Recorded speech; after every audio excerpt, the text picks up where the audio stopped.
हम हर एक चीज़ के स्वरूप को बदल देना चाहते हैं। अगर कोई चीज़ हमारे मन मुताबिक नहीं है, हमारी सहूलियत के हिसाब से नहीं है, तो उसको बदल देते हैं। परिवर्तन संसार का नियम है, ये बात सही है, लेकिन जब आप बिना सोचे समझे इस तरीके का परिवर्तन अपनी परंपराओं के साथ करते हैं तो कई बार आपको इसका बहुत बड़ा खामियाजा भुगतना पड़ता है। इसी तरीके का बदलाव, परिवर्तन, एक्सपेरिमेंट या चेंज हम समय समय पर अपनी भारतीय पारंपरिक भोजन की व्यवस्था के साथ भी करते आए हैं। कुछ ऐसे पारंपरिक भोजन है जिनको हमने बिल्कुल बदल दिया है। करना भी चाहिए। कभी कभी इस तरीके के जब आप एक्सपेरिमेंट्स करते हैं तो खाने का जायका बहुत ज़्यादा बढ़ जाता है। कोई बोरिंग सी चीज़ बहुत इंटरेस्टिंग हो जाती है। कई दफ़ा न्यूट्रिटिव कंटेंट भी भोजन का बहुत ज़्यादा हाई हो जाता है। तो इस तरीके का एक्सपेरिमेंट हेल्दी है, लेकिन आपकी एक्सपेरिमेंट की गाड़ी जो है वो पटरी से तब उतर जाती है जब आप किसी पारंपरिक भोजन को पूरी तरीके से बदल देते हैं, उसके मूल को ही, उसकी वास्तविकता को ही नष्ट कर देते हैं। सिर्फ नाम रह जाता है, बाकी जो ओरिजिनल चीज़ थी आप उसको पूरी तरीके से चेंज कर देते हैं इस एक्सपेरिमेंट के चक्कर में। और यहाँ से शुरू होती है छोटे से सरदर्द से लेकर बड़ी क्रॉनिक इलनेस तक की आपकी परेशानी, जो आपको कैंसर तक भी पहुँचा सकती है। खाने के साथ, खाने को पकाने के तरीके के साथ अगर इस तरीके का डेयर आप करते हैं तो आप ये ज़रूर समझ जाइए कि यहाँ से आपकी तमाम बीमारियाँ शुरू होती हैं।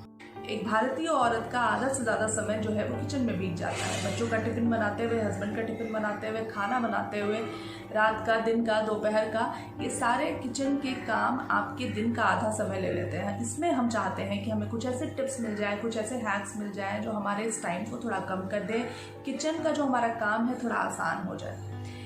इसी चीज़ को, आपकी इसी बात को, इसी भावना को भुनाते हुए आजकल एक ट्रेंड बहुत ज़्यादा चल रहा है, वो है लिक्विड डो रोटी या पराठा। ये ट्रेंडिंग रोटी पराठा अगर आप बिना सोचे समझे बना देते हैं और बना के परोस देते हैं परिवार को, तो न केवल ये आपको बल्कि पूरे परिवार को बीमार कर सकता है। कैसे?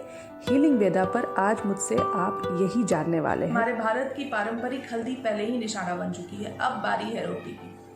अगर ये चीज़ आपने गलत तरीके से बनाई और अगर आपने इसको खाया तो आप कई तरीके की बीमारी की चपेट में आने वाले हैं। मैं इसके खिलाफ, मैं इस चलन के खिलाफ क्यों हूँ, इस पर बात करने वाले हैं आज इस वीडियो में। हम जानेंगे कि ये जो पर्टिकुलर तरीके से बनाई हुई रोटी है वो आपको क्यों बीमार करने वाली है। इस वीडियो को पूरा ज़रूर देखिएगा। इन्फॉर्मेशन ऐसी है जो आपको हेल्दी रखने में आपकी बहुत ज़्यादा मदद करने वाली है।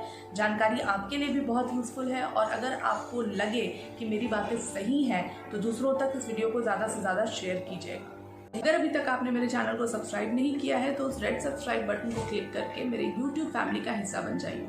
रोटी, कपड़ा और मकान, ये तीन चीज़ है जिसके लिए इंसान पूरी ज़िंदगी मशक्क़त करता है और एक गृहिणी रोटी बनाने में सबसे ज़्यादा मशक्क़त करती है। खास तौर पर उन घरों में रोटी बनाना एक टास्क हो जाता है जहां 12-13 लोग रहते हो, जैसे कि मैं अपने घर की बात कर लूं। हमारे यहाँ रोटी बनाना सच में एक युद्ध स्तर पर किया जाने वाला काम होता है। इतनी सारी रोटियां बनानी पड़ती हैं। हमारे इसी एफर्ट को, हमारी इसी परेशानी को, तकलीफ को एक सज्जन ने बहुत अच्छी तरीके से समझा, हमारे दुख को समझा और कोशिश की रोटी बनाने के इस तरीके को सरल करने की और हमारे सामने एक नया तरीका परोस दिया इसे बनाने का, और हम बिना सोचे समझे इसको ट्रेंड करा गए। मेरा विरोध यहीं पर है, क्योंकि आप जब बिना सोचे समझे किसी चीज़ को अपनी थाली में जगह देते हैं तो वो आपके सेहत को डिसाइड करने वाली चीज़ होती है। चीज़ों को समझिए, खासतौर पर उस चीज़ को जिसको आप अपनी थाली में परोस रहे हैं। वो एक ऐसी चीज़ है जो बहुत इंपॉर्टेंट रोल प्ले करती है आपको हेल्दी रखने में, आपको एक अच्छा जीवन देने में। तो उसके साथ छेड़छाड़, वो भी बिना सोचे समझे करना, मेरे हिसाब से अक्लमंदी बिल्कुल भी नहीं है। मैं जो इसके बारे में इतना भाषण दे रही हूँ वो इस वजह से दे रही हूँ क्योंकि इस चीज़ को मैंने खुद ट्राई किया है। बहुत एक्साइटमेंट के साथ आटे को पहली बार गूंदने की बजाय घोला और घोल कर रोटी बनाने की कोशिश की, लेकिन जो चीज़ मेरे सामने आई वो चीज़ न तो पुआ थी, न तो चीला थी, न ही पापड़ थी। तो मैं इस चीज़ को रोटी और पराठा तो बिल्कुल नहीं कह सकती।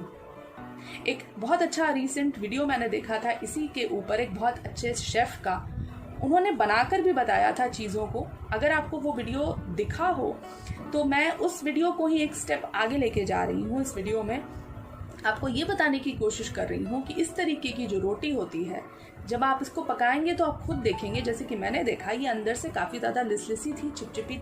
सबसे पहले मैं आपको ये बता देती हूँ कि आयुर्वेद में गेहूं के क्या गुण बताए गए हैं, क्योंकि जब आप उसको समझ जाएंगे तो आप मेरा पूरा विरोध अच्छी तरीके से समझ पाएंगे। इस वीडियो का जो कॉन्सेप्ट है उसको अच्छी तरीके से समझ पाएंगे। तो गेहूँ का जो आटा होता है, गेहूं जो होता है, वो स्वभाव में गुरु होता है। गुरु यानी कि हैवी टू डाइजेस्ट। तो आप उसको डायरेक्टली नहीं खा सकते हैं, तो उसका कुछ संस्कार किया जाता है, कुछ प्रोसेसेस उसके साथ किए जाते हैं ताकि वो लाइट हो जाए, लघु हो जाए। आयुर्वेद में संस्कार का बहुत महत्व है। किसी भी अनाज को खाने से पहले उसका कई तरीके से संस्कार किया जाता है ताकि वो अनाज जो कि गुरु है वो लघु हो जाए, यानी कि जो हैवी है वो लाइट हो जाए और इजीली डाइजेस्टेबल हो जाए। चीज़ों को समझना आपके लिए बहुत इंपॉर्टेंट है। वीडियो पूरा ज़रूर देखिएगा, थोड़ा सा सब्र रखिएगा, चीज़ें आपके लिए क्लियर होने वाली हैं। यहाँ जब हम गेहूँ के आटे को गूंथते हैं, उसमें थोड़ा नमक, थोड़ा घी डालकर, तो होता यह है कि ये जो आटा पहले गुरु था वो धीरे धीरे इस प्रोसेस के दौरान लघु होता चला जाता है। फिर जब हम उसे बेलते हैं तो ये लघुता और बढ़ जाती है, ये आटा जो है वो और लाइट हो जाता है। फिर जब हम उसे अग्नि पर, आग पर संस्कार करके पकाते हैं तो ये और ज़्यादा लाइट हो जाता है और इस तरीके से ईजिली डाइजेस्टेबल हो जाता है। जो नए तरीके से रोटी बनाने का तरीका आपको बताया जा रहा है, उस तरीके से आप रोटी बना कर देखिए। अंदर से जो रोटी होगी वो चिपचिपी होगी, थोड़ी लिसलिसी होगी, और ये जो लिसलिसी रोटी है वो अंदर जाके आपके इंटेस्टाइन में जमा होगी, पड़ी रहेगी, पचेगी नहीं, और यहाँ से बनेगा आमविष। ये जो स्टिकी टॉक्सिन है पहले तो आपके पेट की दशा को बिगाड़ेगा। तरह तरह की पेट की प्रॉब्लम होने वाली है, चाहे IBS हो, चाहे पेट में मरोड़ हो, चाहे दस्त लगना हो, चाहे सीवियर कॉन्स्टिपेशन हो, गैस, ब्लोटिंग, तमाम तरीके की चीज़ें पहले पेट से रिलेटेड आपको होंगी। उसके बाद ये टॉक्सिन जब सर्कुलेशन में आएगा तो जिस जिस ऑर्गन तक पहुंचेगा वहाँ उस ऑर्गन को डैमेज करेगा। यही चीज़ मैं आपको समझाना चाह रही थी। इसी वजह से मैं इस पर्टिकुलर वे ऑफ कुकिंग के अगेंस्ट हूँ, मैं इस ट्रेंड के अगेंस्ट हूँ।